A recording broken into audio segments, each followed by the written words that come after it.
예.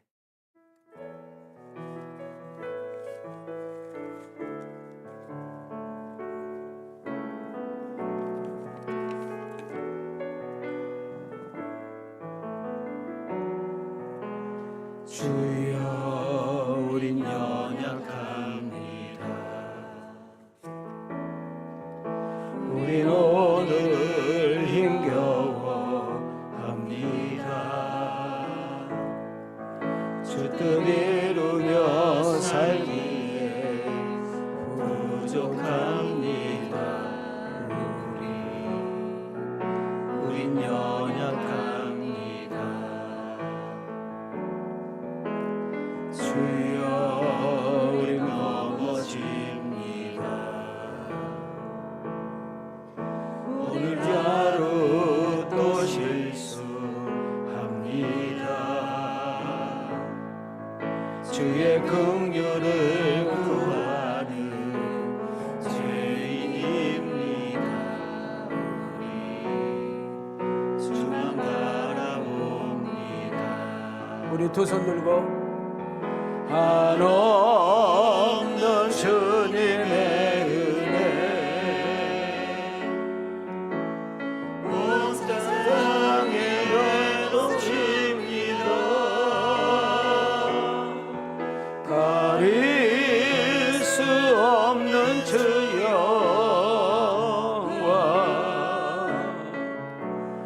온 땅 위에 충만합니다. 주님만 이기오니 우린 그 길 따라갑니다. 그날에 우리 이루시 주는 완전합니다.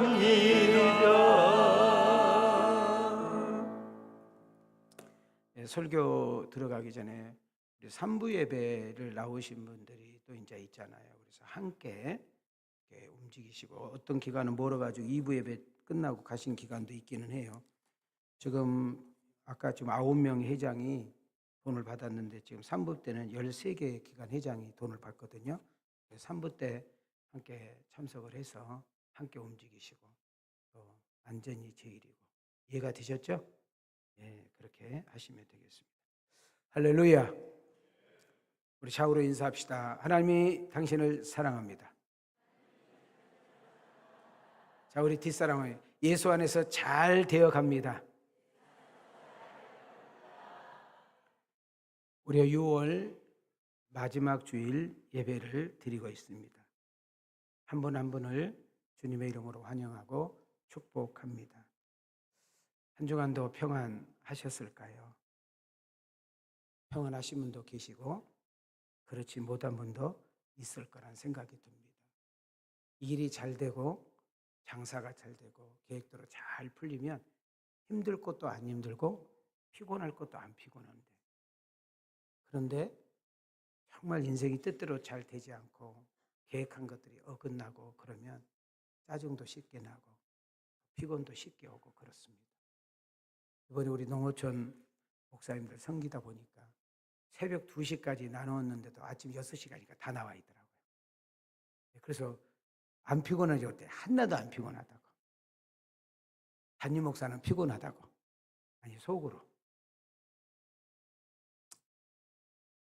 오늘 이 시간에 어떤 모습으로 오셨든지 간에 어떤 마음으로 앉아있든지 간에 우리 성령님께서 이 자리에 임재해 주셔서 여러분들을 만져주시기를 원합니다.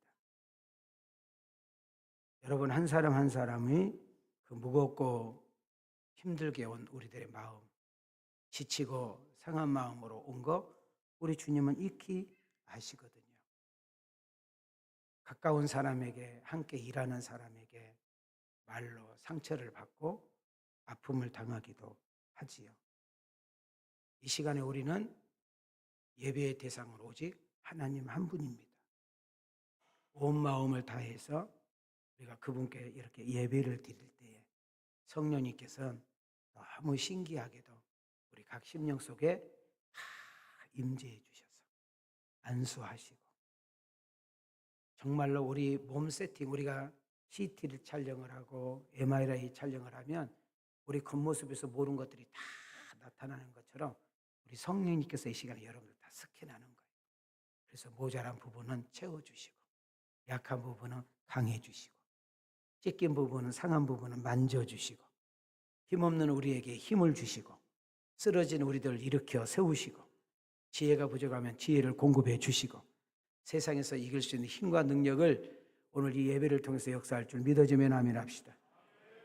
그래서 그 만지심, 그 회복하심, 또 일으켜 세우심, 그래서 위로가 있고 격려가 있고 평안이 있고 기쁨이 있고 치유가 있고 은혜가 있는 그런 예배가 되어지기를 주님의 이름으로 축복합니다. 영상 보셨습니다마는 우리 하나님의 은혜로 성령님의 도우심으로 40주년 두 번째 행사 잘 마쳤습니다. 하나님이 하셨고 하나님이 되게 하셨습니다. 모든 성도님들의 기도가 있었고 물질 헌신이 있었고 또 당일날 참석하셔서 몸으로 띄워주셨고 또 스태프들은 3박 4일 동안 정말 고생을 많이 했습니다. 저는 이 행사를 치르면서 한 가지 느낀 것은 성령님께서 일하고 계시는구나. 성령님께서 하셨구나. 그것이 우리가 관광차 2대로 나눠서 움직이게 됐는데 우리 스태프들을 만나기만 하면 천사 같다고 하고 우리 교인들이 다 천사 같아서 붕붕 떠다니는 기분이래요. 진짜인지 그냥 해본 말인지는 모르지만 듣는 우리들은 기분이 좋았습니다. 정말 우리 귀한 성도님들, 그 시골에서 목회하시는 그분들이 그렇게 좋아하고 기뻐하고 행복한 모습을 저는 봤습니다. 저와 우리 스태프들이 칭찬받은 거 우리 성도님들이 들어야 될 이야기를 저희들이 받은 것입니다. 우리 주님께서 참 기뻐하시고 흐뭇해 하셨겠다 생각이 듭니다.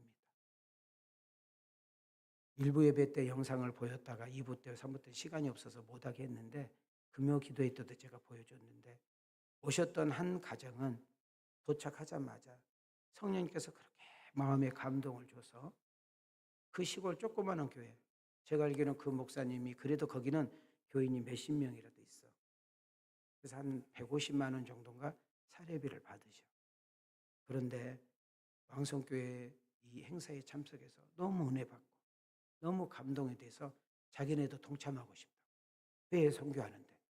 그래서 200을 보내왔어. 한국어를 못 알아듣죠 지금. 너무 놀라서 충격받아서 말을 안 하는 거야 지금. 저 뒤에 우리 총장님은 우리 보내끼려고 밥도 안 먹고 도망가셨잖아요. 네, 우리 엄청 부자 될 거예요. 저는 그 목사님 부부의 이야기를 들으면서 정말 눈물 났습니다. 하나님이 하시는구나. 또 여러분들 영상을 보면서도 봤겠지만 여러분이 내는 헌금이에요. 담임 목사가 한 거 아무것도 없습니다. 여러분들이 영광을 받으셔야 되고 여러분들이 기뻐해야 되고 여러분들이 행복해야 되는 거예요.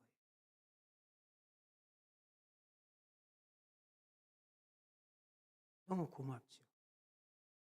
또 어떤 시골 목사님 부부는 전남 무안에서 오셨는데 세상에 양파하고 양파즙을 한 트럭을 보내서 한 트럭을. 그 돈이 더 비싸 그 돈이. 금요 기도 때요. 얼마나 많이 버리니까 10개씩 줬는데도 남았대. 혹시 먹고 싶으면 가서 가져오세요. 또 그렇게 또 하나님께서 위로해 주시고 사랑해 주신 것을 볼 수가 있습니다. 우리 모든 영광을 우리 하나님께 올려드리겠습니다. 서로 수고하고 잘했다고 우리 서로 보면서 격려 박수 한번 좀. 오늘은 사도행전 14장 마지막 마무리를 지으려고 합니다. 사도 바울과 바나바 외에 몇 명의 선교팀들이 1차 선교 여행에 대한 행적을 기록한 책이 13장, 14장이라는 이야기를 제가 셀 수 없이 이야기했습니다. 참 희한하지요? 하나님이 일을 하는데, 주님이 기뻐하는 일을 하는데, 여러분 아무리 부자도 유명하고 대학교 교수고 유명한 연예인이고 대단히 존경받은 사람도 예수님 모르면, 예수님 안 믿으면 지옥 가는 거잖아요. 이 세상에서 가장 이 세상에서 가장 착한 일, 이 세상에서 가장 값진 일, 가장 보람된 일은 예수 믿고 구원받은 일인 줄 믿습니다. 근데 지금 그 일을 하는데 동네마다, 도시마다, 지방마다 사탄들이 방해를 하는 거예요. 온갖 핍박과 방해와 조롱과 조소와 비난과 심지어 떼구리로 몰려들여서 쫓아내고, 그것도 안 되니까 돌을 들어서 정말 때려가지고 도망갈 수밖에 없는 그런 일들이 많이 생겼다는 거죠. 그럼 우리는 여기서 한번 생각해 봐야 돼요. 주님이 기뻐하는 일이잖아요. 주님이 원하시는 것에 순종했잖아요. 자기의 젊음을 불태우고 자기의 가장 중요한 시간을 하나님께 다 드리고 있는 거잖아요. 근데 너무너무 재밌는 것은 하나님께서 이길 수 있는 힘을 주시고 버틸 수 있는 능력을 주시고 견딜 수 있는 은혜를 주시고 피할 길을 예비하시고 심지어는 도망가는 길을 열으시고 죽었다고 버렸는데 다시 살아 일으키시는 이 원동력이 뭐냐 그 말입니다. 성령님께서 이들과 함께하고 있는 증거인 줄 믿습니다. 성령님께서 사용하고 계신 거죠. 한번 따라합시다. 성령님께서 앞서서 일하셨습니다. 오늘 설교 주제입니다. 사도 바울이 훌륭한 것 같고 바나바가 대단한 줄 알았는데 그렇구나. 우리 바울 선교팀을 성령님께서 한치도 눈을 떼지 않고 그들과 동행했을 뿐만 아니라 그들이 머무는 자리에서, 그들이 사역하고 있는 자리에서 그분이 도우셨고 일하셨음을 볼 수 있습니다. 아니요, 그들의 위기를 만날 때, 고난을 만날 때 눈동자와 같이 지켜주셨음을 볼 수 있습니다. 그 영혼을 뜨겁게 사랑하는 그 마음, 그 핍박과 그 죽음과 조롱과 비난과 조소 앞에서도 그 영혼을 포기하지 않고 그를 사랑할 수 있는, 그 영혼을 불쌍히 여기는 마음을 성령께서 연속 공급해 주셨기 때문에 가능한 줄 믿습니다. 그 핍박이 있었고 그 어떤 상황 속에서도 그들이 견디고 지나갈 수 있었던 것은 성령님이 함께 하신 은혜인 것입니다. 자, 우리는 여기서 중요한 것을 하나 기억해야 됩니다. 한번 따라합시다. 성령님이 직접 일하십니다.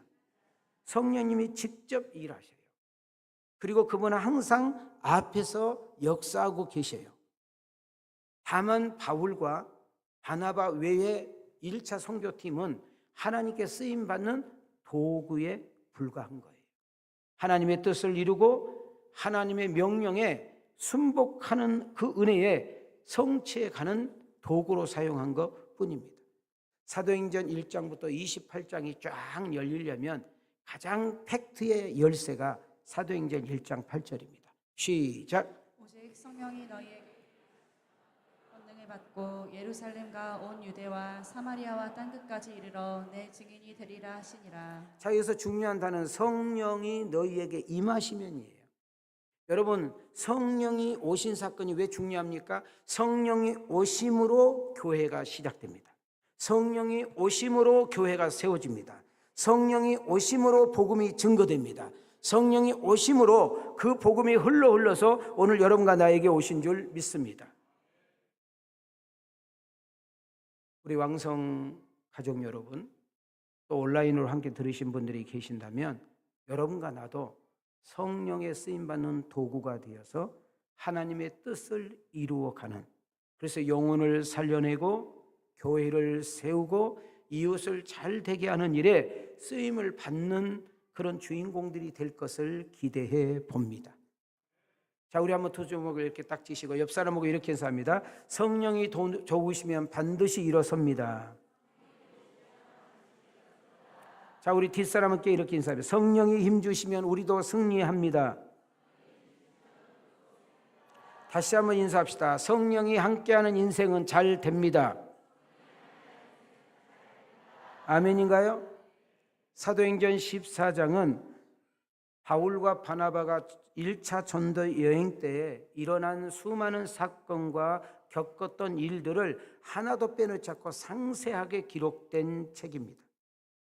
사도행전 14장을 전도하는 중에 핍박이 있었음에도 불구하고 한쪽에서는 기적이 일어나고, 여러분, 한쪽에서는 은혜가 충만하면서도 그들의 오해를 불살랐고, 그런 가운데도 하나님의 교회가 세워지면서 제자들의 양육과 더불어 하나님의 나라가 펼쳐나가는 것을 기록한 책이 사도행전 14장의 이야기입니다. 자, 1절부터 7절까지 내용에 보면은 따라합시다. 이고니온에서 전도했던 이야기가 기록되어 있습니다. 바울과 바나바가 이고니온에 도착을 해서 유대인 회당에 들어갑니다. 거기서 복음을 전했더니, 예수님에 관한 이야기를 했더니 유대인과 더불어서 이방인들까지도 많은 사람들이 예수를 믿게 됩니다. 헬라인들도 예수님을 믿게 됩니다. 그럼에도 불구하고 그들에게 복음이 전해질 때 너무나 강력하게 역사가 일어나고, 너무나 많은 유대인들이 여러분 기독교로 여러분 이동되는 그런 모습을 보면서 그들에게는 부글부글 유대교의 지도자들과 유대교의 열정파들이 그들을 죽이고 싶어서 막 부글부글 끓고 있는 것을 볼 수 있습니다.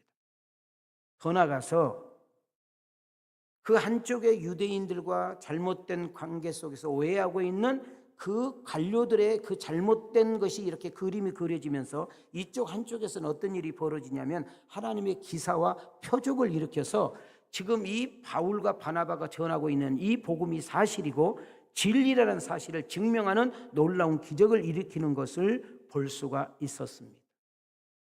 자, 그런데 이 사도 바울과 바나바가 그 이고니온에서 핍박이 너무 심하니까 그들은 이동을 하게 됩니다. 어디로 이동을 하느냐 하면은 루가오니아로 이동을 쭉 합니다. 이동을 해서 두 지역을 방문하는데, 한번 따라합시다. 누스드라, 디베, 이 두 군데에 가서 복음을 전하는 과정이 5절부터 소개됩니다. 다 같이 읽을까요? 시작. 이방인과 유대인과 그 관리들이 두 사도를 모욕하며 돌로 치려고 달려드니 그들이 알고 도망하여 루가오니아의 두 성 루스드라와 더베와 그 근방으로 가서 거기서 복음을 전하니라.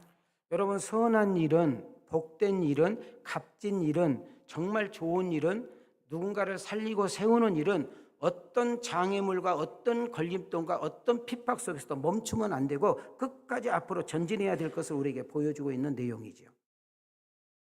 한 걸음 더 나가서 8절부터 20절까지 내용에 보면 루스드라에 이제 와서 거기서 기적을 일으킵니다. 그래서 한쪽에서는 기적을 일으키고 뭐지 하면서 오해를 사는 경우를 보는데, 좀 성경 길지만 쭉 한번 읽어가겠습니다. 자, 허리 좀 펴시고요. 하나님 말씀은 살아있습니다. 시작. 루스드라에 발을 쓰지 못하는 한 사람이 앉아 있는데 나면서 걷지 못하게 되어 걸어본 적이 없는 자라. 바울이 말하는 것을 듣거늘 바울이 주목하여 구원받을 만한 믿음이 그에게 있는 것을 보고 큰 소리로 이르되 내 발로 바로 일어서라 하니 그 사람이 일어나 걷는지라. 무리가 바울이 한 일을 보고 루가오니아 방언으로 소리질러 이르되 신들이 사람의 형상으로 우리 가운데 내려오셨다 하여 바나바는 제우스라 하고 바울은 그 중에 말하는 자이므로 헤르메스라 하더라. 자, 다시 한번 앞으로 가주세요. 지금 루스드라는 지역에 왜 왔어요? 소풍 온 거 아니잖아요. 야유회 온 거 아니잖아요. 우리처럼 야유회배 온 거 아니잖아요. 너무 핍박이 심해가지고 온 장소잖아요. 그런데 이방의 신들, 각종의 잡신들이 지금 그 지역을 꽉 잡고 있거든요.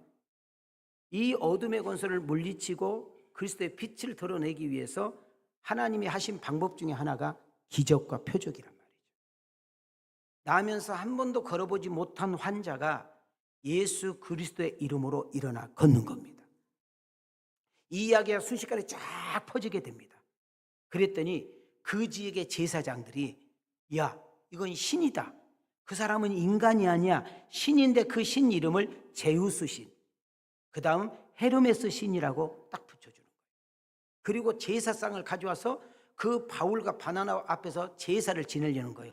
두 사람이 느닷없이 신이 돼버린 거예요 지금. 그러니까 이 바울과 바나바가 뭐라고 외쳤는가 한번 보실래요? 띄워줘봐요. 시작. 우리 두 손을 이렇게 들으시고, 이거 되게 중요해요. 시작. 이르되 여러분이여 어찌하여 이러한 일을 하느냐. 우리도 여러분과 같은 성정을 가진 사람이라.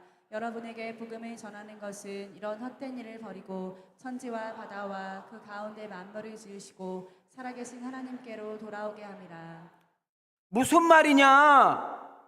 우리가 언제 이 안진병을 일으켰냐? 내가 일으킨 것이 아니다. 나는 이런 힘도 없고 이런 능력도 없다. 나는 죄인이다. 나는 연약한 인간이다. 나는 저 동네에서 핍박이 무서워서 지금 도망와서 당신들 앞에 복음을 전하고 있는 그런 연약한 존재다. 정말 이 예배를 받으실 대상은, 오직 우리의 경배를 받을 대상은 오직 하나, 이 만물을 창조하시고 우리의 주인 되시며 지금도 역사를 주관하신 오직 우리 하나님께 너희들의 그 잡신과 잘못된 신을 버리고 돌아오는 것이 가장 중요한 일이다. 우리도 너희들과 똑같은 성정이 같은 사람이다. 나는 그 예수, 지금 방금 말했던, 지금도 여전히 살아계셔서 만물의 주인이 되시고 알파와 오메가, 시작과 끝을 주관하시고 이 세계 모든 역사를 통치하시고 다루시는 그 하나님께로 돌아오는 것만이 사는 길이다. 나는 이것을 가르쳐주고 이걸 전하기 위해서 이 자리에 왔는데 너희들은 들어도 못 알아듣으니까, 전해줘도 잡신에게 이미 잡혀서 못 믿을 것 같으니까 하나님께서 너희들에게 우리가 말하는 것이 사실이요 내가 전한 예수 그리스도가 진실이라는 사실을 증명하기 위해서 기적을 일으켰으니. 자, 여기서 중요한 이야기 나갑니다.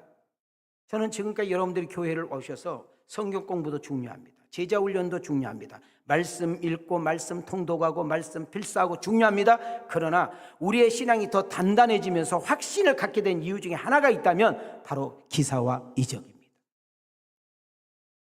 오 하나님, 내가 교회만 출입하는 것이 아니라 내가 그냥 지식으로 말하고 머리만 이해하고 설명하는 그런 이론적인 신앙이 아니라 실제적이고 사실적인 신앙이 체험되기를 원하는데, 하나님, 내가 많은 이야기를 사람들에게 들었습니다. 하나님은 살아계신다고, 하나님의 놀라운 역사를 경험했다고, 그리고 수많은 질병에서 고침받았다고. 그러나 우리 지금 담임 목사가 사도행전을 지나갈 때마다 이야기를 하고 있는데, 이 사도행전을 통하여 나도 하나님의 살아계심과 역사하심을 사실적으로 경험하고 체험하는 역사가 있게 하여 주시옵소서. 여러분, 우리는 분명히 병원도 하나님이 주셨고요, 의사도 하나님께서 우리에게 주신 선물이고요, 각종의 약도 하나님께 주셨기 때문에 우리는 믿음으로 의사를 만나야 되고 그분의 치료를 받아야 되고 그분들의 공급도 받아야 되고 그들의 도움을 받아야 우리의 육체적인 건강이 있습니다. 그러나 의사가 할 수 없는 병이 너무너무 많고 의사가 무슨 병인지도 모르는 것도 너무 많은 시대에 살고 있으니, 의사 되신 우리 주님과 신약 되시는 구약과 여러분 정말 약 되시는 신약, 이 신구약을 통하여 하나님의 놀라운 역사하심과 성령이 지금도 시퍼렇게 살아계셔서 우리 가운데 일하시는 놀라운 역사를 친히 경험하고 간증하는 그런 주인공이 되게 하여 주옵소서. 이 은혜가 우리에게 있기를 주님의 이름으로 축복합니다. 너무나 많은 유대인들이 예수를 믿겠다고 유대교에서 기독교로 개종을 합니다. 종교 지도자들이 자기 힘만 가지고 안 되니까 이방인들을 가세해가지고 떼거리로 그 바울 선교팀을 막 몰아내려고 합니다. 육신을 가지고 있는 바나바와 바울 선교팀은 육신을 가지고 있기 때문에 얼마나 무서웠겠습니까? 얼마나 두려워했겠습니까? 이건 뭐지? 방금 전까지 기적이 일어났잖아. 한 번도 걸어보지 못한 사람이 막 걸어가지고 난리 났잖아. 지금 막 예수 믿겠다고 막 난리 났잖아. 동네가 막 뒤집어졌잖아. 근데 이거 뭐야? 여기서도 복음을 전하지 못하고 더 이상 떠날 수밖에 없는. 자, 봐요. 인간적인 관점에서는, 인본적인 관점에서는 핍박이요, 고난이요, 조롱이요, 비난이에요. 그러나 신분적인 입장에서는 그 바울과 바나바를 통하여 복음이 더 빨리, 더 많은 곳에 편만하기를 원하시는 그 성령의 놀라운 역사를, 그 유대인들의 그 핍박과 이방인들의 그 조롱을 통하여 그들은 더 배로 이동하는 역사가 일어나게 된 것입니다. 자, 이제는 포기할 법한데 멈출 법한데, 복음을 그만 전하고 싶을 법도 한데 그들은 분명히 쫓겨갔습니다. 도망갔습니다. 피해갔습니다. 두려움이 있어서 죽을까 봐 때로는 움직이는 일도 있었는데도 불구하고 그들은 여전히 복음을 전하는 일에 멈추지 않았음을 우리는 주목해야 될 줄 믿습니다. 19절로 가겠습니다. 시작. 유대인들이 안디옥과 이고니온에서 와서 무리를 충동하니 그들이 돌로 바울을 쳐서 죽은 줄로 알고 시외로 끌어내치니라. 한번 따라합시다. 사명자는 절대 죽지 않습니다. 여러분, 바나바와 바울이 매맞을 때, 바나바와 바울이 어려움을 당할 때, 바나바와 바울이 핍박을 당할 때, 바나바와 바울이 꺾음을 당할 때, 수많은 사람들에게 비난과 조롱과 조소를 받을 때 그들의 눈으로 볼 때는 신이 보이지 않잖아요. 그들이 볼 때는 하나님이 안 보이잖아요. 그들이 볼 때는 성령의 역사가 안 보이잖아요. 그러나 놀라운 사실은 우리도요, 이렇게 믿음 있는 목사도 여러분과 나도 때로는 어려운 일이 있을 때, 힘든 일이 있을 때 꺾인단 말이죠. 뿌리채 흔들린단 말이죠. 도대체 하나님이 살아 계신다면, 하나님이 정말 나를 보고 계신다면, 하나님이 내 형편과 처지를 아신다면 내가 어떻게 이렇게 억울한 일을 당하고 어떻게 이렇게 손해를 보고 어떻게 이렇게 황망한 일이 생길 수 있겠느냐고 말을 하지만, 놀라운 사실을 기억하십시오. 성령은 여전히 그들과 함께 하셨고, 성령은 그들 앞에 행하셨으며, 그들이 할 수 없는 일, 그들이 도저히 어떻게 범죄할 수 없는 그 부분까지 간섭하시고 도우시고 역사하셔서 버티게 하시고 견디게 하시고 이기게 하시고 피할 길을 주시고 기사와 이적을 일으켜 하나님의 역사를 나타낸다는 사실을 놓치지 않기를 소망합니다. 그 예수 그리스도는 어제나 오늘이나 영원토록 동일한 줄 믿습니다. 오늘 이 시간에 물질 때문에 너무 존심 상해서 앉아 계신 분 있습니까? 생활과가 너무 어렵게 지속되다 보니 낮은 자존감 속에 허덕거리고 있는 분은 없습니까? 나는 열심히 살았는데, 최선을 다해서 살았는데, 정말 반듯하게 산다고 살았는데 여전히 잡힌 것이 없고 느낀 것이 없고 보여진 것이 없는 것 때문에 도대체 하나님이 계시면 내가 왜 이렇게 살아야 되는가, 그런 허망과 낭망 속에 앉아있는 분은 없습니까? 그럼에도 불구하고 나에게 겨자씨만 믿음을 주시고 정말 바닥을 끼고 허우적거리다가 때로는 원망불평하고 풋념하다가도 오늘 이 자리에 앉아있는 증거는 성령님께서 나를 끌고 이 설교를 듣게 하신 역사인 줄 믿습니다. 이걸 놓치면 안 돼요. 제가 이 근래에 자주 인용하는 찬송가, 힘써도 안 돼요, 울어도 안 돼요, 애써도 안 돼요, 땀 흘려도 안 돼요, 바라게도 안 돼요. 믿으면 되는 거예요. 여기서 믿음은 하나님이 역사하시는 믿음인 줄 믿습니다. 21절부터 28절 마무리를 짓겠습니다. 자, 그들은 이제는 더베로 이제 쫓겨갔습니다. 자, 더베로 도망을 가서, 자, 아까 이야기했잖아요. 인간적인 눈으로 보면 도망간 거예요.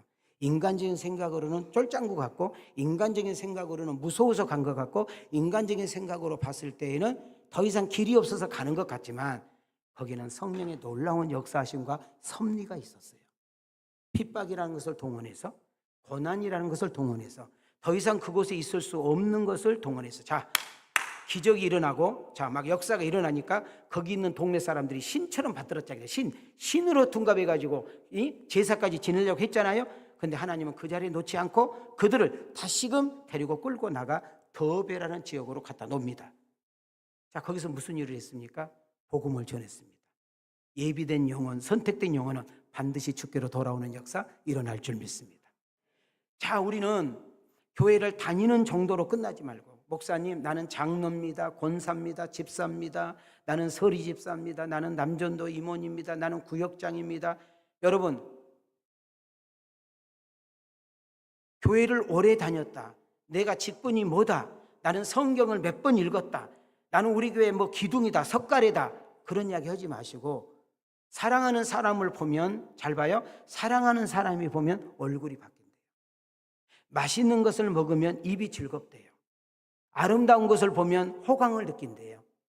예수님이 내가 아는 정도가 아니라, 예수님을 배우는 정도가 아니라, 예수님의 그 사랑을 내가 느끼고 그 예수님의 맛을 느끼고 그 예수님의 그 은혜에 푹 잠겨지게 되면 바뀌는 역사가 일어나는데, 그것이 종교인을 뛰어넘어 제자의 역사로 나타날 줄 믿습니다. 나는 우리 왕성 가족들이 예수님의 증인이 되는 제자가 되기를 원합니다. 21절입니다. 시작. 복음을 그 성에서 전하여 많은 사람의 제자로 삼고 루스드라와 이고니온과 안디옥으로 돌아가서. 자, 제자란 말을 여러분 또 어렵게 생각해. 목사님, 제자는 뭐 아무나 됩니까? 아무나 돼요. 가르쳐 드릴게. 예수를 믿지 않는 세상 무대에서 교회 다니는 사람, 안 다니는 사람 100명이고 교회 다니는 사람은 10명밖에 안 되는 회사에서 전혀 예수를 알지 못하고 인정하지 않는 동창에서 어떤 골프 모임에서 어떤 모임이든지 간에 내가 꼭 말할 필요가 없어요. 한 번 만나고 10번 만나고 1년 만나고 3년 만나면 내가 교회 다닌지 다 알아. 내가 직분이 뭔지 다 알아. 말 안 해도 다 알아. 근데 나의 말에서, 나의 행동에서, 풍겨나는 나의 행동을 통해서 아, 저 사람은 그리스도인이구나 라는 자체가 제자예요.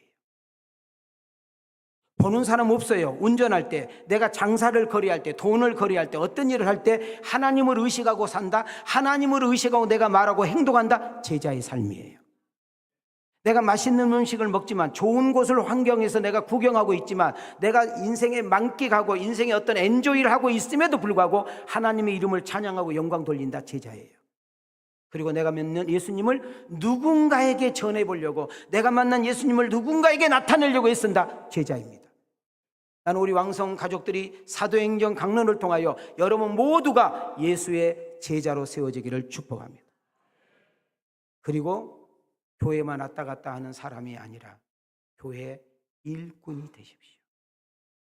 교회를 왔다 갔다 하면 편하기는 해요. 왜? 누가 간섭 안 해. 구역 예배도 안 드려, 야유회도 안 가, 기간 모임도 안 해, 우리 농어촌 성김도 관심 없어. 와가지고 돈 많은데 고 가. 편하지요. 그럼 하나 내가 물어볼게요. 인생이 항상 편합니까? 여러분 차를 몰고 가다 보면 나와 상관없이 노란불도 켜지고 나와 상관없이 빨간불도 켜지고 나와 상관없이 파란불도 켜지는 것처럼 인생 똑같은 거예요. 내가 불현듯 어려운 일을 당할 때, 정말 고난을 당할 때, 아픔을 당할 때, 어떻게 해야 될지 모를 때, 혼자처럼 느낄 때, 애로움을 느낄 때, 고독함을 느낄 때, 인생을 포기할까 말까를 생길 때 누군가가 너를 위해 기도하네. 왕성교회는 가족입니다. 내가 힘들 때, 내가 어려울 때, 내가 아플 때, 내가 고난당할 때, 내가 방황할 때, 내가 쓰러지고 싶을 때, 내 인생의 길이 보이지 않을 때 왕성교인들이 하나가 되어 시간마다 함께 이름을 불러가며 기도해 준다. 힘이 있는 것입니다. 알게 모르게 누군가 도와준다. 힘이 있는 것입니다. 말 한마디가 격려해 주고 말 한마디가 나를 이렇게 세운다. 이것이 가족이고 이것이 우리의 가족의 울타리인 것입니다. 내가 너무너무 속상한 것은 이 설교를 듣고 있을지는 몰라서 조금 조심스러운데, 제가 며칠 전에 어느 집 신방을 갔어요. 나이가 85세예요. 좀 어려우신 것 같아요. 제가 볼 때는 이제 얼마 못 가실 것 같은 상황이에요. 근데 저를 보더니 등치가 이렇게 크신 양반이 막 울면서 목사님 나는 헛것 살았어요. 이래. 그리고 왜 헛것 살았어요? 다른 친구가 없어요. 주변에 사람이 하나도 없어요. 막상 자기가 죽음이라는 뭉텅이에 어떤 큰 아픔의 봉착에 서 보니까 친구 하나 없고 밥 먹을 친구 하나 없고 오라는 친구 하나가 없어요. 저는 그 이야기를 들으면서 마음이 아팠습니다. 여러분은 친구가 있습니까? 내가 어려울 때 함께할 친구, 내가 정말 힘들 때 함께할 친구, 내가 정말 어려워서 버거울 때 비난과 조롱과 야유가 아니라 그 일을 내 일처럼 여기고 그 아픔을 내 일처럼 여기고 그 어려움을 내 일처럼 여기고 기도해 줄 수 있는 친구 있습니까? 많은 돈이 아니지만 친구야, 아니 단돈 5만 원, 단돈 10만 원, 단돈 20만 원, 단돈 50만 원, 단돈 만 원 들고 찾아와서 손에 쥐면서 힘내라는 그 친구 있느냐 그 말이에요.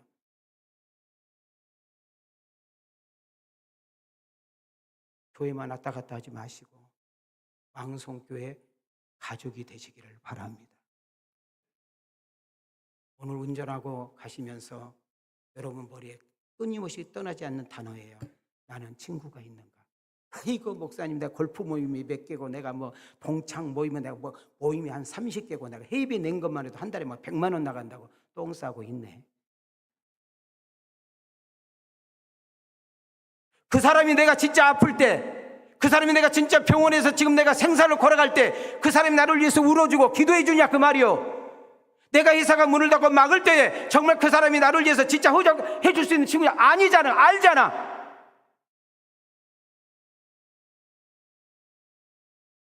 언제까지 교회 편하다고 저는 간섭받기 싫어요. 난 그냥 가서 교회만 다녀야 돼요.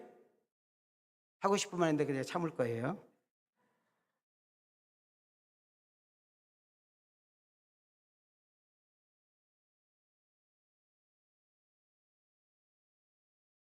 여러분, 자, 저를 봐요. 우리 집사람이 그러대요. 야, 참 당신 신발 넓다, 신발 넓어. 제가 병원에서 3개월 있으면서요, 나 별로 친하지 않는 사람한테는 기도 부탁도 안 했어요. 제 전화기에 수천 명 있지 않겠어요? 온다고 그래요. 오지마. 나 환자복 입는 거 보여주고 싶지 않아요. 우리 교인들도 못 오게 하고 있어요. 근데 저 부산에서도, 목포에서도, 저 울산에서도 밑에 와가지고 목사님 저 밑에인데요. 그것도 가라 걸 수도 없고. 제가 이렇게 병원에서 이렇게 누워서 하나 느낀 것이 뭔지 아세요? 그래도 박윤민이 인생 헛되게 살진 않았네. 그런 생각을 제가 했어요. 여러분, 교회만 다니지 마시고 우리는 가족이라니까. 가족은 뭐예요? 함께 울고 함께 웃는 거 아니에요?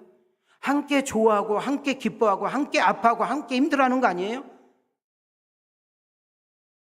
우리 이번에 농어촌 이 큰 행사를 앞에 두고 누구만 행복해요? 동참한 사람만, 함께 울면서 함께 기도하면서 함께 물질하면서 함께 수고한 사람이 여러분 행복하고 기쁜 거지, 그냥 보고 보는 사람 아무 감각이 없잖아요.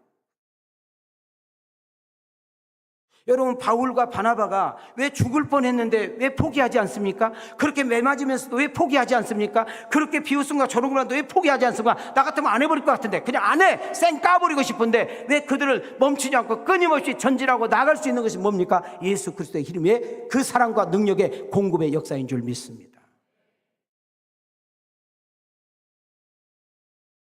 제가 이제 오늘부터 한 달 동안 제주도 여러분들이 허락해 줘서 갔다 오는데 저는 하나도 걱정 안 돼요. 왜 걱정이 안 되냐? 왕성교회는 박윤민 목사 교회가 아니라 하나님의 교회니까. 여러분은 내 양이 아니라 하나님의 양떼이기 때문입니다. 저희 부부가 제주도 가서 뭐 하겠습니까? 솔직한 이야기. 네? 아침 저녁으로 기도하고.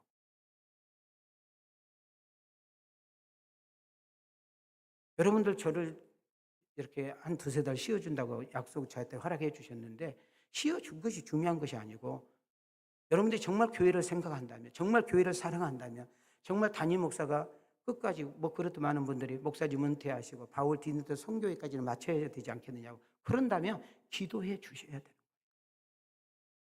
여러분, 사랑은 말이 아니라 표현 아니에요? 여러분, 사랑은 말이 아니라 헌신이고, 사랑은 말이 아니라 희생이고, 사랑은 말이 아니라 나눔이는 거잖아요. 정말 여러분들이 왕성교를 생각하고 정말 왕성교의 가족이고 정말 담임 목사를 귀하게 여긴다면 저는 돈을 요구하지 않습니다. 여러분들이 기도할 때 성령의 놀라운 역사가 일어나는 거예요. 꼭 교회에 오지 않는다 할지라도 운전하면서, 여러분 때로는 집에서, 때로는 운동하면서 교회를 위해서 담임 목사 이름을 불러 기도할 때 성령 공존하게 역사하는 은혜 있을 줄 믿습니다.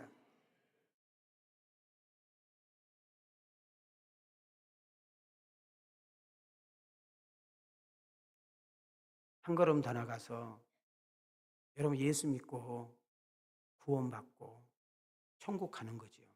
감사지요. 그러나 흔적이 있어야 되지 않을까요?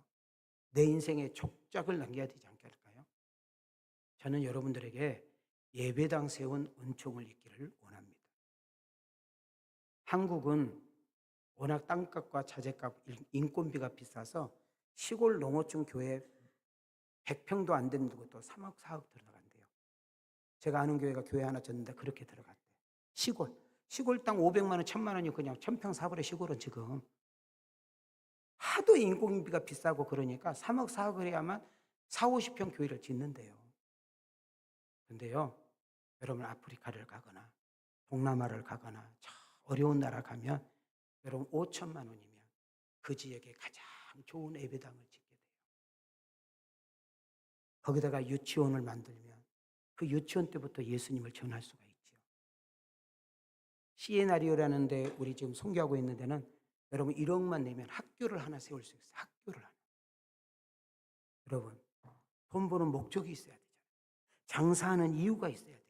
열심히 사는 이유가 있어요. 내가 승진해야 될 이유, 내가 정말 전진해야 될 이유, 내가 열심히 내 인생을 올인한 이유는 땅을 사고 밭을 사고 차를 사고 여러분 정말 다 중요해요. 나는 우리 왕성 가족들이 하나님이 주신 것을 다 누릴 수 있는 은혜 그리고 그 누리면서 행복하고 그 누리면서 여호와 이름을 찬양하고 하나님께 영광 돌릴 수 있는 그런 주인공이 되기를 원하시고 우리 두 손 들고 아멘. 늘 빌어먹고 살기를 원하는 사람 두 손 들고. 주는 사람이 없어서 감사. 빌어먹는 인생이 아니라 주는 인생으로, 꾸는 인생이 아니라 주는 인생으로. 그냥 우리 여기에 만족하지 않고 여러분 이름 석자를 가지고 여러분 가족 이름으로 여러분 정말 아름다운 성전을 짓고 아름다운 학교를 짓고 그래서 기증을 하고 하나님의 이름을 높이는 그런 인물들이 나올 수 있기를 주님의 이름으로 축원합니다. 그리고 선교사를 파송하십시오. 요즘 선교사를 파송하려면 보통 한 200에서 300 정도 듭니다. 한 목사님 선교사를 파송하려면. 그럼 우리가 한 사람이 200, 300 못 내. 그래서 제가 부탁드려요. 우리가 지금처럼 20만 원, 30만 원 이런 선교 말고 목사님 제가 한 나라의 한 선교사님을 좀 섬기고 싶습니다. 근데 저는 50만 원밖에 안 됩니다. 그래요? 그러면 50만 원 5가정 모으면 5가정에 한 선교사를 파송하는 거예요.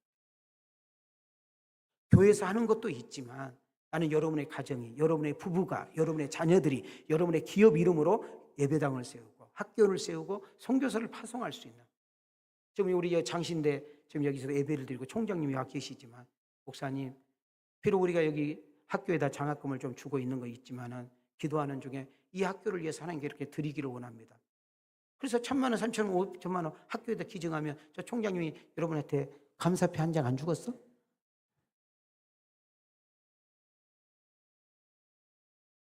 이번에 그 시골 한평중앙교회 목사님 최창영 목사님이 초청하면서 강사로 오셨는데 한평에서 제일 큰 교회거든요. 시골에서 교인이 한 5, 600이면 엄청 큰 교회예요. 근데 그분 간증의 목사님들 참 은혜 받았더라고. 근데요, 그 시골 한평에서 영어 예배를 드린대요. 영어 예배를 5, 60명, 6, 70명 예배를 드린대요. 근데 그리고 그 아이들 데리고 매년마다 나라를 데리고 가는 거예요. 왜 나라를? 왜? 꿈을 키워주고 비전을 키워주기 위해서. 근데 나이도 정말 지긋하게 모신 할머니 한 분이 전화가 왔대요. 목사님 만나자고. 만나서 전화했더니 이렇게 봉투를 하나 주면서 이러더래요. 아이들 꿈나무를 위해서 써주세요. 그 영어학교 아이들 비전을 써주세요. 그래서 이 목사님은요, 그 할머니가 뭐 평상시 헌금도 뭐 그렇고 그러니까 별 기도도 않고 그냥 성경책 넣어서 했대. 그 교회 가서 보니까 1억이 들어있더래. 1억. 이분들은 돈 이야기만 하면 놀리지도 않고 반응도 없고.